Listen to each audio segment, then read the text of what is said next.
সাধুদের কথা শুনতে হবে। হ্যাঁ, সাধুর কথা শুনে আমরা এই নয় কর্ণে ঢুকাইলাম আর এইদিকে বের হয়ে গেল, এরকম না।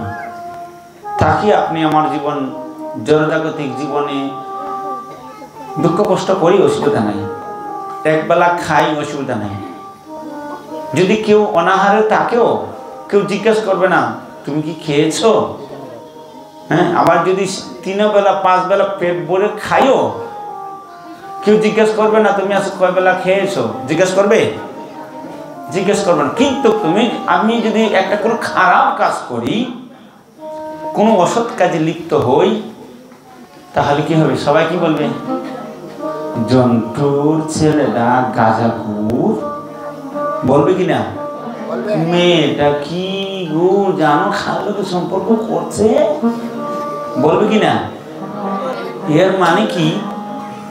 তাহলে আমাদের কতটুকু সিনসিয়ার হতে হবে, কতটুকু আমাদের মানে সেই জ্ঞান লাভ করতে হবে।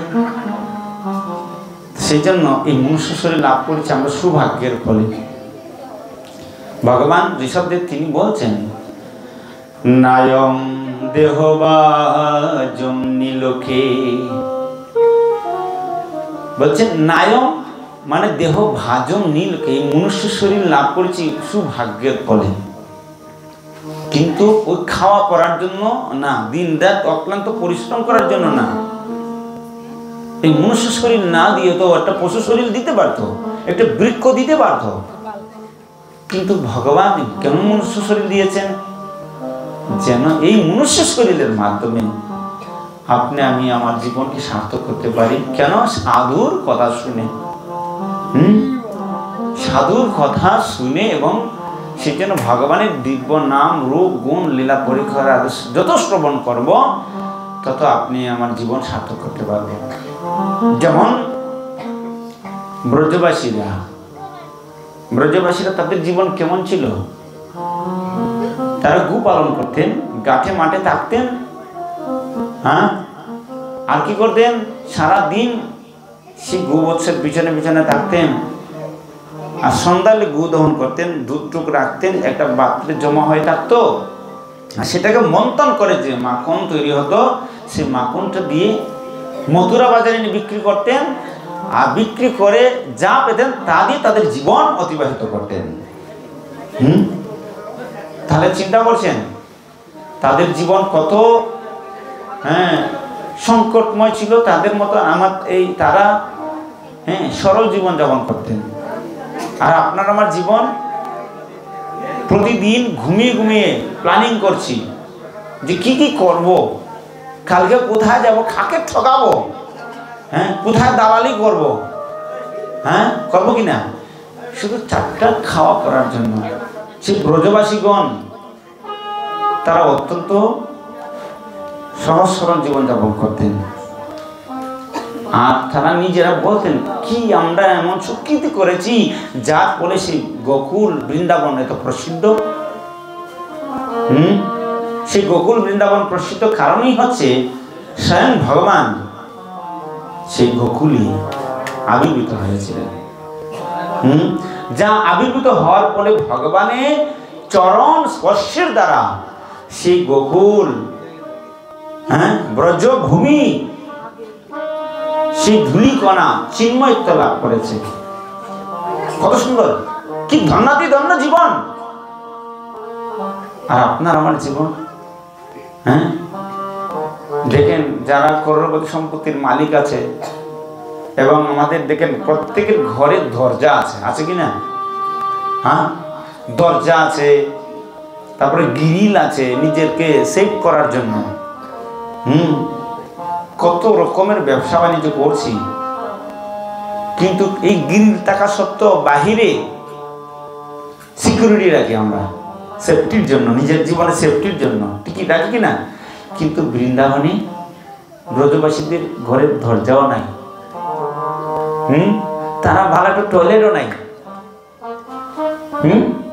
আপনার আমার তো টয়লেটগুলো জাজিম করে রাখি, কি টাইস টুইস করে সুন্দর করে রাখি, কিন্তু তাদের জীবন ধারা হচ্ছে সম্পূর্ণ ভিন্ন ধরনের। শুনলে মনে হবে কি ভাবে জীবন। তারা ভোরবেলা উঠে আর সূর্য ওঠার আগে আগেই ওর রাস্তা আছে না, মেইন রাস্তাটা, দুই পাশে দেয়া, ছেলে নাই মেয়ে নাই, কেউ দেখে কেউ থাকাবে না, বাহ্য কাজ করছে আর তারা আলাপন করছে। তাদের জীবন দ্বারা আর কি, ঘরে ঘুমায় না তারা, কোথায় ঘুমায়? ঠান্ডার মধ্যে। হ্যাঁ, চাং আছে, চাঙের মতন। হ্যাঁ, তারা পালঙ্গ কিনে না, বাহিরে এই প্রচন্ড ঠান্ডার মধ্যে কম্বল গাও দিয়ে মুড়া মেরে বউ হোক আর পুত্রই হোক ঘুমাই থাকে। আর ঘরটা খালি রাখে কেন জানো? খালি রাখে যে কখন লালা আর লালি আসবে ঘরে, কখন আমার ঘরে আসবে। লালা কৃষ্ণকে বলতো লালা আর রাধারানীকে বলতো লালি। সেই জন্য এইভাবে তাদের জীবনকে অতিবাহিত করছেন। কিন্তু কারো কারো গাভী ছিল 50, 100, 500, কারো অধিক বেশি ছিল। কিন্তু নন্দ বাবা ছিল কত লক্ষ গাভী? 9 লক্ষ গাভী ছিল। যার ফলে তিনি সেই গোকুলের রাজা।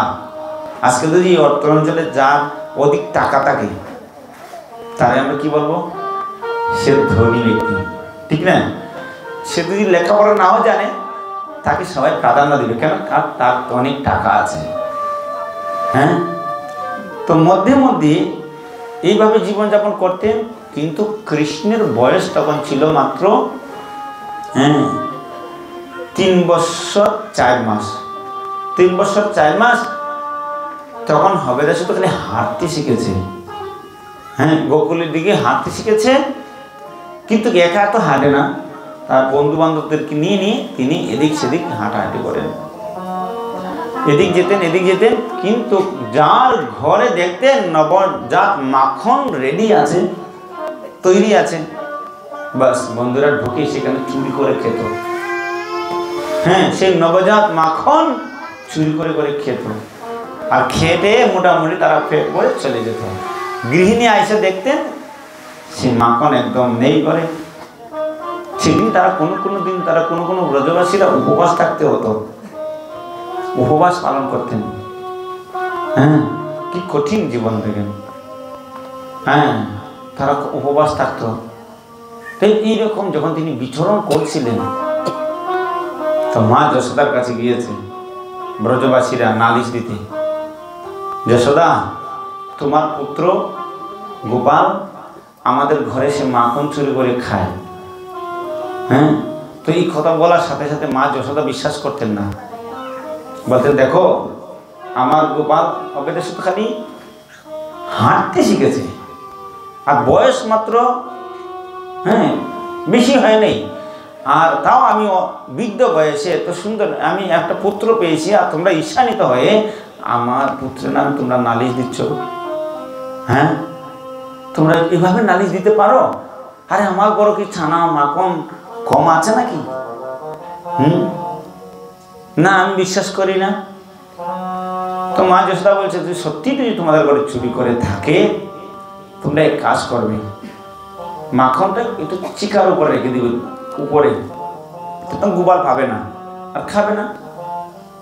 তো একজন সখী বলছে যশোদা তাও আমরা করে দেখেছি, কিন্তু করা সত্ত্বেও তোমার পুত্রটা রেখা যায় না, সে একা একা যায় না, সে ওই শ্রীধাম, সুবোধ, মধুমঙ্গল, বলরাম সবাই একসাথে যায়। আর গিয়ে কি করে একজনের উপরে একজনের উপর, একজনের উপরে, আর তোমার যে গোপাল সবার উপর উঠে। আর উঠে কি করে জানো? নিজেও খায়, তার বন্ধুদেরকে দেয়, মধ্যে মধ্যে সে বান্ডটা ছিদ্র করে দেয়। আর যখন কেউ আসে সে একজনের উপর আরেকজন ওইদিকে পলায়, এদিকে পলায়ন করে। আরেকজন কবি বলছে যশোদা গোপাল খাইবে আর কত ঠিক, গোপালের পেটটাই বা কতটুক, যদি অল্প একটু মাখন খায় তার পেট ভরে যাবে, কিন্তু খায় তো খেয়ে যখন পেট ভরে যায় মাখনগুলো ছুঁড়ে ছুঁড়ে বানাদের দেয়। আমরা জিজ্ঞাসা করলাম গোপাল তুমি এগুলো করো কেন? তুমি খাও ভালো কথা, তুমি কেন এগুলা খায় না কি কেউ? হ্যাঁ, দেখো বানররা কেন, বানররা তো পেট ভরে খায় না। হ্যাঁ, তিরস্কার করতো উল্টা, আরো তো ব্রজবাসীরা কেমন কষ্ট পেত। তো মা যশোদা বলছে এক কাজ করবে তোমরা, অন্ধর আড়ালে রেখে দিবে, যেন গোপাল না দেখতে পায়, ঢুকবে ঠিকই কিন্তু দেখতে না। আগে বলছে না যশোদা, তাও করে দেখেছি, জানেন তোমার গোপাল যে তোমার সেই মুনি মায়ের মুক্তার মালা, সেই মুনি মানিক্য দিয়ে তৈরি যে তুমি সেই গোপালকে সাজাও, আর তার সেই জুতির দ্বারা যখন অন্ধকারে সে প্রবেশ করে, এই অলঙ্কারের জুতির দ্বারা আলোকিত হয়ে যায়, আর এই আলোর দ্বারা সে খুঁজে খুঁজে মাখন বার করে নেই। তার মা যশোদা বলছে ঠিক আছে, তাহলে কালকে থেকে আমার গোপালকে সাজাবো না। আজকে বলছে না না না যশোদা, তুমি কি করো, তোমার গোপালকে তোমার সাজাও না, কি সুন্দর অপূর্ব রূপ, হ্যাঁ এত সুন্দর রূপ, আর তুমি ভুলে এই কাজ করো না। হ্যাঁ এই ও বলছে তাহলে কি হয়েছে, কিন্তু গোপালে যদি তোমরা না, তুমি মা যশোদা তুমি যদি না সাজাও, তাহলে সেই গোপালকে এত সুন্দর লাগে, তুমি যখন সাজাও আমরা দেখে হৃদয় জুড়িয়ে যাই। গোপালকে এত ভালোবাসতেন। স্বাভাবিক, আমরা যারা ভক্তি জীবনে আসছি, কে কি মনোভাব নিয়ে ভালোবাসতেছি গোপালকে, কৃষ্ণকে। কেউ ছাওয়া পাওয়ার আশায় হরিনাম করে, কেউ অরিজিনাল পিওরিটি ভক্তি লাভ করার জন্য হরিনাম করে। তো ব্রজবাসীরা কৃষ্ণকে এত ভালোবাসতেন, কৃষ্ণ যখন সেই বৃন্দাবন ছেড়ে যখন মথুরা চলে গিয়েছিল, তখন গোপীদের ক্রন্দনে তাদের চোখে ছানি পড়ে গিয়েছিল। এত কষ্ট, এত বিরহ, আরে গাভী মুখে ঘাস দিচ্ছে না, ফুল মানে বৃক্ষলতাগুলো সেই ফুল দিচ্ছে না, সমস্ত বৃক্ষ বমর ঘুম ঘুম ঘুম ঘুম করে শব্দ করতো, তারা আর ডাকছে না, একদম নিস্তব্ধ হয়ে গিয়েছে, যেমন মরুভূমির মতন। কৃষ্ণ বৃন্দাবনে নাই, কি কষ্ট, কি বিরহ। কৃষ্ণ চলে গিয়েছে, কোথায় গিয়েছে, মথুরা চলে গিয়েছে, কিন্তু ব্রজে নাই। কি কষ্ট তাদের, অনেক দিন হয়ে গেল। যশোদা আমার চোখে ছানি পড়ে গেছে, আমার লালা আসবো, আমার লালা কৃষ্ণ গোপাল এসেছে। সারাদিন অপেক্ষাকৃত থাকতেন, চেয়ে থাকতেন রাস্তার দিকে। গোপীগণ বৃক্ষকে আলিঙ্গন করতেন, কৃষ্ণ এখানে বসেছিল, আলিঙ্গন করতেন। বৃক্ষ তুমি দেখেছো কি আজকে কৃষ্ণ এসেছিল? পরস্পর তারা একদম মাতাল হয়ে গিয়েছিল, আলাপন করতে করতে করতে তাদের এইভাবে তাদের জীবন অতিবাহিত করছিলেন। কিন্তু কৃষ্ণ তো আর আসে নাই। কৃষ্ণ যখন তারা সেই কুরুক্ষেত্রের তীর্থস্থানে যখন দর্শন হলো, তো কৃষ্ণকে বলছে, কৃষ্ণ তোমার বিনা আমরা এক মুহূর্ত থাকতে পারছি না, যখন কখন যেন প্রাণটা বের হয়ে যায়। তো বলছে তাই, তাহলে তোমরা এখনো বেঁচে আছো কিভাবে? আমি তো সেই মানে বৃন্দাবন ছেড়ে আসছি অনেক আগে, তাহলে তোমরা কি এখনো বেঁচে আছো? তাহলে তোমরা মরো নাই কেন? এর কারণ কি? বলছে গোপীগণ বলছে, হে কৃষ্ণ আমি মরি নাই কেন জানো? যেমন জল বিনে মৎস্য এক মুহূর্ত থাকতে পারে না, চটপট চটপট করে, ঠিক সেই প্রকার ন্যায় কৃষ্ণ তোমার বিনা আমাদের প্রাণ এই মুহূর্ত স্থির নয়, চটপট করছে, কখন যেন বের হয়ে যায় তোমার বিরহ, তোমার কাতরে। তো বলছে কি জানো, এখন আমরা কিভাবে বেঁচে আছি জানো? তব কথা মিত তপ্ত জীবন কবরিত কলমসায়পহম তব কথামিত তপ্ত জীবন কবরিত কলমসায়পহম। কৃষ্ণ তুমি যদিও বৃন্দাবনে নাই, কিন্তু তোমার যে কথা, সেই কথা হচ্ছে আমাদের জীবন্ত স্বরূপ। যখন আমরা পরস্পর গোপাঙ্গনাগণ একজন আরেকজনের কথাও আলাপন করে করে এখনো অবধি বেঁচে আছি কৃষ্ণ তোমার বিরহে, তাহলে চিন্তা করেন কৃষ্ণকে কিরকম ভালোবাসত। আর আপনার আমার ভালোবাসা, হ্যাঁ, আমরা এই জড়জগতের কি ভালোবাসা, কাকে ভালোবাসি? যার চামড়াটা একটু সুন্দর, তার পিছনে ছুটি, তাকে ভালোবাসি। হাসে যখন আমাদের স্বার্থ শেষ, ছুড়ে চলে যাবে। কিন্তু এমন একজন ব্যক্তিকে ভালোবাসো যার জীবনের অন্তিম সময়েও যেন আপনাকে আমাকে না ত্যাগ করে। আর তিনি হচ্ছেন সেই দিবস মুরারি শ্যাম সুন্দর ভগবান কৃষ্ণ। হ্যাঁ, আর ওনাকে যদি আমরা একবার ভালোবাসতে পারি, এটাকে বলা হয় প্রকৃত ভালোবাসা। কোন কোন গোপীগণ তো অপেক্ষাকৃত থাকতেন কখন কৃষ্ণ আসবে মাখন খাবে, কিন্তু কৃষ্ণ আর আসছিল না। সেদিন করম্বন করতো, কি জীবন আমার, এই নিজের হস্ত দিয়ে সে মাখন তৈরি করেছি, কিন্তু গোপাল আসে নাই। সেদিন অনেকে খেত না, উপবাস থাকতো। হ্যাঁ, আর আপনার আমার জীবন কি একটু কষ্ট পেলাম, যদি আমাদের নদী বাবু আপনাদের হাতে একটা মালা ধরিয়ে দিল, কোনটি মালা দিয়ে দিল, আর আপনার ঘরে কোনো একটা দুর্ঘটনা ঘটে গেল, কি কোনো একটা সমস্যা হলো, রাখলাম ঝুলা, ঝুলাম ভুলা, এরকম হচ্ছে কিনা? হ্যাঁ, কোনোদিন জব করবো না, এত দিন ধরে ঠাকুর ঠাকুর ডাকছি, ডাকার পরে কেন আমার দারিদ্র জীবন যাচ্ছে না? এত কেন আমার কষ্ট? আমরা কাকে দোষী জানো?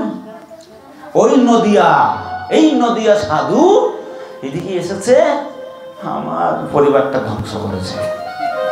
হ্যাঁ, নদিয়া বহু দোষ, ওই গোপালের দোষ, গোপালের আমরা দোষ। আর তুমি তোমার নিজের চরিত্রকে যদি সত্যি সুন্দরভাবে না গড়ে তুলো, আপনি আমি কি কর্ম করেছি যার ফলে, এমন এমন কর্ম করেছি যার ফলে সেই পূর্বকৃত কর্মফল এখনো ভোগ করছি। মানুষ এই জড় শরীর লাভ করেছে কি এমনিতেই? যদি আপনি আমি স্বচ্ছ হতাম, যদি কৃষ্ণকে ভালোবাসতাম, হ্যাঁ, তাহলে তো এই জগতে আসার কথা না। তাহলে কেন আসছি? যা ভগবানের চরণে অপরাধ করার ফলে, যা ভগবানের সাথে সম্বন্ধ বিচ্ছিন্ন হওয়ার ফলে, ভুলিয়ে যাওয়ার ফলে এই জড় শরীর পেয়েছি, তাও একটা দণ্ডস্বরূপ। দণ্ড, অনেকে বলে না মনুষ্য শরীর পেয়েছি, খাও দাও ভর্তি করো, ইন্দ্রিয় তৃপ্তি করো, না, এটা একটা দণ্ডস্বরূপ। এই দেহটা কি সহ্য কখন যেন বের হইতে যায় আত্মাটা, সেটাই যে শান্তি, কিন্তু না, কিন্তু এটা দণ্ডস্বরূপ কর্মফল ভোগ করছি আপনার আমার জীবনে। সেই জন্য কর্মফল থেকে মুক্ত হওয়ার জন্য কি করা উচিত? হ্যাঁ, সাধু সন্তগণের কাছে যাও, কর্ম করো, ভগবানের কথা চিন্তন করো। হ্যাঁ, এইভাবে সে গোপীগণ, তো একজন নাম ছিল প্রভাবতী, বলছে যশোদা তোমার এত বড় বড় কথা রাখো, তোমার গোপাল চুরি করে খায়, কোনো কোনো গোবৎসদেরকে ছেড়ে দিয়ে দুধ খেয়ে বসে থাকে, আমরা দুধ দহন করতে যাই, যেদিকে বৎসগুলি মানে দুধ খেয়ে বসে আছে। জিজ্ঞেস করলাম কৃষ্ণ তুমি কেন ছেড়ে দিয়েছ? বলছেন নির্দয় কসাই কোথাকার, বেচারা সারাদিন হাঁ করে তাকিয়ে আছে তার মার জন্য, আর তোমরা তাকে বেঁধে রেখেছ। হ্যাঁ, দুধ খেয়েছি বলা, আমি ছেড়েছি বলা, এই গোবৎস কি আমার না তোমার? লাভ কার? মানে এইভাবে যুক্তি দেখাইতেন। তো প্রভাবতী বলছে, মা যশোদা বলছে প্রভাবতী কে বলছে, তোমরা যদি আমার কৃষ্ণকে হাতে নাতে ধরে দিতে পারো তাহলে আমরা সেটা বিশ্বাস করব, নালে বিশ্বাস করব না। হ্যাঁ, তোমরা যাও। তো প্রভাবতী বলছে ঠিক আছে, আমি কালকেই তোমার পুত্রকে ধরে নিয়ে আসবো। তো কৃষ্ণ আড়াল থেকে শুনছিল।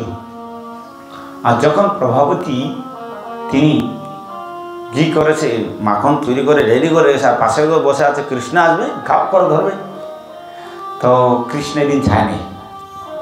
দ্বিতীয় দিনে টিকিলাম রেডি হয়ে বসে আছে, সন্ধ্যায় যাচ্ছে, কৃষ্ণ যায়নি, যে আমি মাকে এমনি পেয়েছি। 3 দিন, চতুর্থ দিন কৃষ্ণ বলছে আজ সমস্ত সকালে বলছে চলো আজ আমরা প্রভাবতীর ঘরে যাব, গিয়ে মাখন চুরি করব। তো যখন গেল ঠিক আছে, কিন্তু প্রভাবতী পাশের করে বসে আছে। আর যখনই ঢুকেছে, ঢুকে দেখে সেই মটকির মধ্যে ঢাকনা দেওয়া আছে, ঢাকনার উপরে একটা ঘন্টা রেখেছে, যেন এটা হ্যাঁ, যখন ডাকনাটা উঠাবে, ঘন্টাটা জন জন করে শব্দ হবে, তাকে এসে ধরবে। তো কৃষ্ণ গোপাল বলছে, ও প্রভাবতী, তোমার এত বুদ্ধি, ঘন্টা শব্দ করবে আর তুমি আমাকে ধরবে, তো দাঁড়াও। তো বৃন্দাবনে তো সবাই কথা বলে, বৃন্দাবনের তরুলতা সবাই বলে কৃষ্ণ কথা।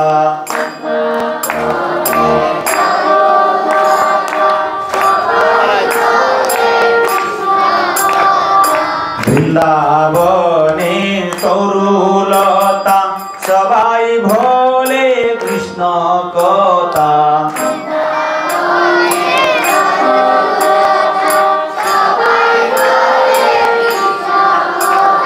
সবাই গুনগুন করে কৃষ্ণের গুণ কীর্তন করতেন। গুণমল্লতা যা আছে সবাই কৃষ্ণের গুণ ছাড়া অন্য কোনো কিছু চিন্তন করতেন না।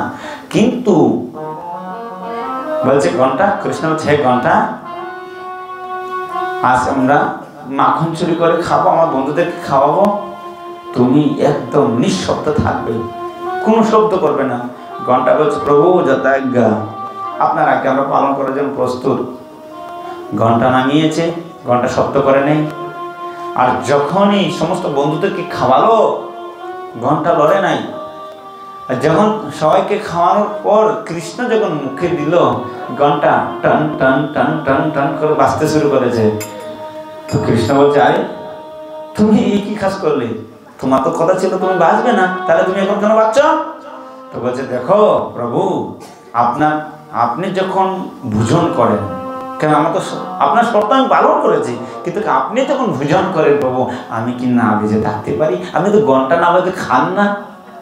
হ্যাঁ, যারা ভোগ লাগায় পূজারীরা, দেখেন না, হ্যাঁ, নম ব্রহ্মানা দেবায় গো ব্রহ্মানা হিতায় টন টন টন টন কয় কিনা ঘন্টা বাজায় কেন?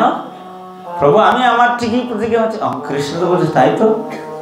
তো ঘন্টা হচ্ছে কি বলরামের অংশ, মানে আমাদের যত পূজার সামগ্রী আছে এগুলো হচ্ছে ভগবানের বলরামের অংশ স্বরূপ, যা কৃষ্ণকে সেবায় সহযোগিতা করে। তো ঘন্টা বাজতে শুরু করেছে টান টান করে, আর কৃষ্ণ খালি মুখে মাখনটা দিয়েছে, এক করা আবার দিবে, আর প্রভাবতী পাশা করতে গিয়ে সেই ঠক করে ধরেছে, কৃষ্ণ তুই আজকে যাবে কোথায় গোপাল? কিন্তু যখন ধরেছে আর অন্যান্য বন্ধুরা বলরাম সব পালাই চলে গেছে, কৃষ্ণকে রেখে চলে গিয়েছে। হ্যাঁ, তখন প্রভাবতী খুব মানে রেখে ধরেছে, তো সুযোগ পেয়েছে। কৃষ্ণ বলছে, হে ভাবি, হিন্দিতে বলে কি ভাবি, আর আমরা বাংলা বলি বৌদি। ভাবি, আমি আর কোনোদিন চুরি করবো না, হ্যাঁ, তোমার ঘরে আর কোনোদিন আসবো না, আজ আমাকে ক্ষমা করে দাও, মার কাছে নিয়ে যেও না। আকুতি নিমতি করতে লাগলো, বলছে, না আজ তোকে টেনে নিয়েই যাব। কিন্তু তখন ব্রজবাসীরা দেখবেন এখনো অবধি তারা সেই ঘাগরি পরে, বড় বড় ঘাগরি পরে, শাড়ি পরে না কিন্তু। তো ঘাগরি খুব তো ছোট, আঁচলের নিচে ঢুকে যায়। তখন বলছিল সেই এইভাবে টেনে নিয়ে যাচ্ছে। তো যখন টেনে নিয়ে যখন বের হচ্ছিল, তো পাশেই ছিল দেবর, সেই প্রভাবতীর দেবর। দেবর তখন কৃষ্ণ কি করছে, আস্তে করে তার হাতটা প্রভাবতীর হাতে ধরিয়ে দিয়ে কৃষ্ণের হাত ছেড়ে দিয়েছে, আর তার মুখ থেকে মাখন তার লাগিয়ে দিয়ে কৃষ্ণ চলে মার কাছে চলে গিয়েছে। আর প্রভাবতী আর সে দেবরে তো বলছে, ভাবি ভাবি আমি তোমার দেবর। আর মারিস না, অভিনয় করিস না, বহুত অভিনয় করা, সামনে দিয়ে হাঁটছে, ঘুমটা পড়া, পিছনে যা দেখছে না, খাকে নিয়ে যাচ্ছে। বাচ্চাকে গোপাল ধরেছে, গোপাল মার কুলে গিয়ে বসে বসে খেলছে, খেলাধুলা করতেছে। কিন্তু যখন চিৎকার করছে, যশোদা যশোদা যাও দেখো আজকে ধরেছে তোমার পুত্রকে, দেখো গোপালকে ধরে নিয়ে আসি। যশোদা তো বলছে, পুত্রকে ধরে নিয়ে এসছে মানে? গোপাল তো আমার পাশে বসে বসে খেলা করছে। যখন বের হয়ে দেখলো প্রভাবতী ধরে নিয়েছে, বলছে, দেখো তোমার পুত্রকে নিয়ে এসেছি, শত করে হাতে নাতে ধরেছি মাখন চুরি। তো যশোদা বলছে, আরে দেখ তোর মুখটা বা থাকায় দেখ, খাকে ধরে নিয়ে এসছিস। যখন থাকি দেখবো তার দেবর, দেবর দেখেই সেই প্রভাবতীর কণ্ঠরুদ্ধ হয়ে গেছে। তখন যশোদা বলছে, তোমার নিজের ঘরের লোক মাখন চুরি করে খায়, আর আমার পুত্রের নাম তোমরা মিথ্যা আরোপ লাগাচ্ছ, চুর। হ্যাঁ, তো গোপাল বের হয়ে আসে, আইসা মার আঁচলে ঢুকে মুসলিমকে হাসছে। হ্যাঁ, প্রভাবতীর চোখে ইশারা দিচ্ছে, হ্যাঁ, ইরান করছে। প্রভাবতী তার আগে তো কিছু কইতে পারে না গোপালকে। যখন প্রভাবতী চুপচাপ নিস্তব্ধ হয়ে চলে গেল, গোপাল বাহিরে গিয়ে সুজা সামনে দাঁড়িয়ে আছে। এ প্রভাবতী, পরিকল্পনা কেমন হইল? হ্যাঁ, তুমি হ্যাঁ আমাকে চুর বানাইতে চেয়েছিলে তাই না? দেখো কাকে চুর বানিয়েছে, তোমার দেবরকে। আর তুমি যদি আর কোনোদিন যদি এরকম পরিকল্পনা করো তাহলে নিশ্চিত জেনে রাখো তোমার পতি আছে না, পতিকে চুর বানিয়ে ছাড়ো। আর কোনোদিন কি করবে এরকম? কৃষ্ণ ঠেল দিয়ে চলে যাচ্ছে। তো এই যে তার আসলে প্রকৃত চুর কে? আমরা বলি কৃষ্ণ মাখন চুর, মাখন চুর, চোর চোর। আরে চুর তো আপনি আমি সমাজে। যে ভগবানকে না দিয়ে খায় সে কি চোর? আভং তেতে অভং পাপা, যে গ্রাসে গ্রাসে ভোজন করে, ভোজন করার পরে সে পাপী। ভগবানকে না দিয়ে খাওয়ার পরে সে পাপী। হ্যাঁ, ভগবানকে না দিয়ে সে চোর, আর গ্রাসে গ্রাসে ভোজন করার পরে সে পাপী হয়। পাপী, পাপ গ্রহণ করার পরে পাপী। পাপী আর চোর যদি এই সমাজে থাকে তাহলে সে কি, সেই সমাজ কি শান্তিপূর্ণ হবে? কি বলো না? সেই জন্য প্রকৃত চোর আপনি, গোপাল চোর না। তিনি কি চোর? সাধারণ চোর না, তিনি অনেক বড় চোর। ব্রজে প্রসিদ্ধম নবনীত চোরম চৌরাঘগন্ন পুরুষম নমামি।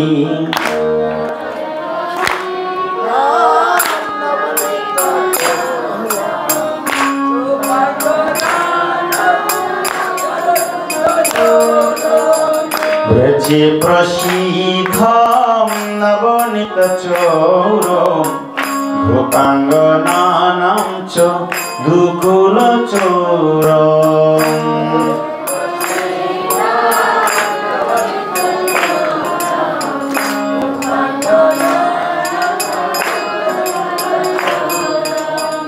অনেক জন্মার্জিত পাপ চোরম চৌরাঘগন্নম পুরুষম নমামি।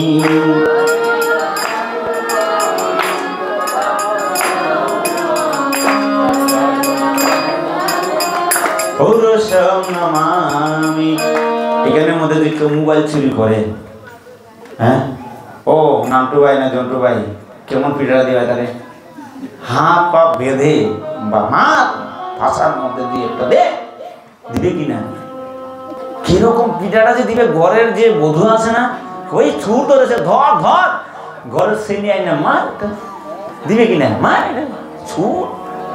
এই বাজারে যদি কেউ চুরি করে, এখানে এই অত্রাঞ্চল, আর ঘুম থেকে উঠে বের হইলে বলে এই চুরের ঘরে চুর আছে, দেখ ওই চুর দেখ। আর তিনি কেমন চোর? হ্যাঁ, সেই চোরকে নাকি আচার্যগণ আপনাদের মতন ভক্তগণ ধূপকাঠি ধরি আরতি করছো, চুরের আরতি করছো। তো তিনি কি চুরি করতেন? ব্রজের প্রসিদ্ধ চোর, চোরদের নায়ক ছিল কৃষ্ণ। যদি কেউ চুরি করতো কৃষ্ণকে ট্যাক্স দিতে হতো।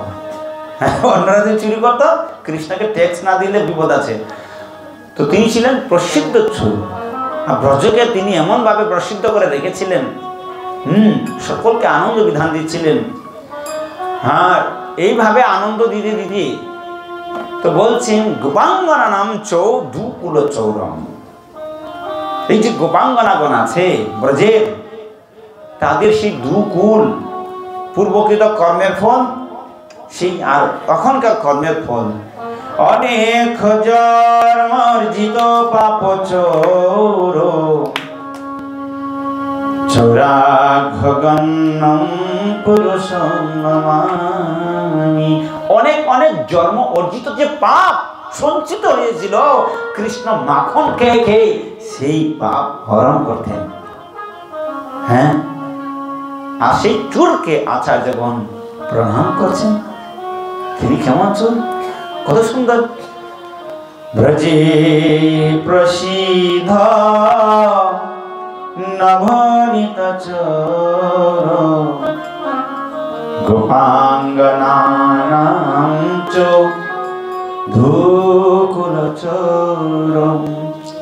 অনেক জন্মার্জিত পাপ চোর চরা গগন পুরুষম নমামি। প্রণাম করছেন, দেখেন তিনি হচ্ছেন সেই চুর। এখন প্রশ্ন হচ্ছে, আপনি আমি যে জীবন অতিবাহিত করছি, গোপাঙ্গনাদের ঘরে ঘরে না গোপাল চুরি করে খেয়ে খেয়ে তাদের পাপ হরণ করে নিয়ে যাচ্ছে। এখন আপনার ঘরে কি গোপাল চুরি করে মাখন খাবে, কোনো দ্রব্য খাবে? তাহলে আপনি আমি কিভাবে সেই পাপ থেকে মুক্ত হব? হ্যাঁ, যদি কোনো ভগবান বলছেন আমার থেকে আমার ভক্ত বড়, ভাগবত শাস্ত্রে আদি কহে সুধীর, যদি কোনো ভক্ত আপনার ঘরে অযাচিত কৃপা করে যায় আর এক দানা অন্ন ভোজন করে, এক গ্লাস জল ভোজন করে, যদি সাধু আমরা দেখে ফেলি, আমরা কি করি? সাধু দেখে তিরস্কার করি, করি কিনা? হ্যাঁ দেখো আইসের ছাতা নেওয়ার জন্য, প্রণামী নেওয়ার জন্য, এই প্রণামী এই প্রণামী, বিরক্তিকর না। তুমি আমি যে খাচ্ছি, খেতে খেতে এই জীবনকে অতিবাহিত করছি, পাপে পাহাড় পড়ে আছে, আর কোনো সাধু যদি এসে এই করে এক গ্লাস জল ভোজন করে, এক দানা অন্ন ভোজন করে, তাহলে কি বলা হয়েছে জানো?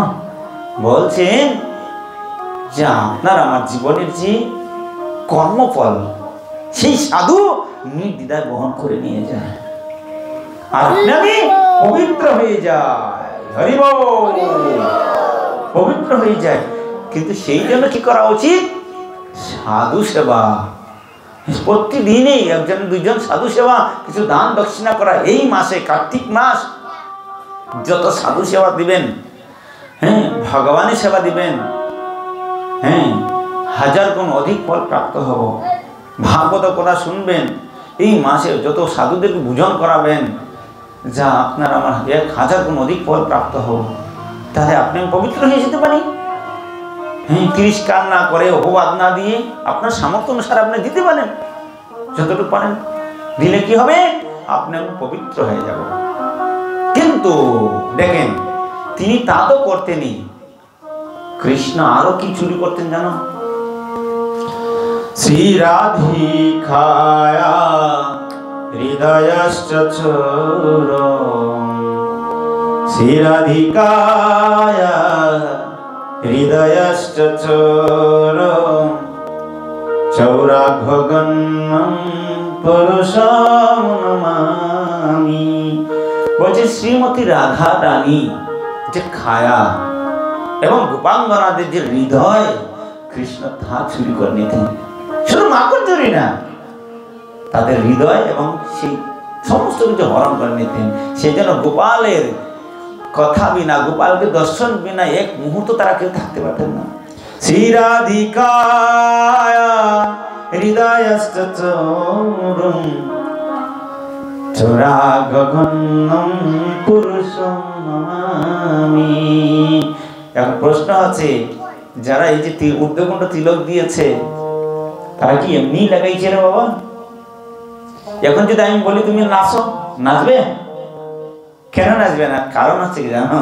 যে একবার গায়ে মন বাক্যের দ্বারা সে কৃষ্ণের চরণে মন সমর্পণ করেছে, সেই জগতে মান কি আর অপমান কি, তার কি লজ্জা কি, ঊর্ধ্বকুণ্ড তিলক আর কি নৃত্য, হরি নাম শোনার সাথে সাথে উদ্যন্তে নৃত্য করতে শুরু করেছে। হ্যাঁ, সেই জন্য তো ভক্তগণ আনন্দ পায়। ভক্তরা কি নিয়ে জীবন যাপন করে? আপনার আমার জীবনে হয়তো কিছু প্রপার্টি আছে, কিছু ব্যাংক ব্যালেন্স আছে, এই নিয়ে আশায় ভরসায় নিয়ে বাবার আছে, দাদার আছে, এইগুলো নিয়ে এইভাবে জীবন স্বপ্নে দেখি আর জীবন অতিবাহিত করে। কিন্তু সাধু সন্তগণ কিভাবে তাদের জীবন অতিবাহিত করে? একমাত্র এই হচ্ছে ভগবান, তার কথা আলাপন করে করে তাদের জীবনকে পবিত্র করে, আর এইভাবে তার জীবনকে অতিবাহিত করে।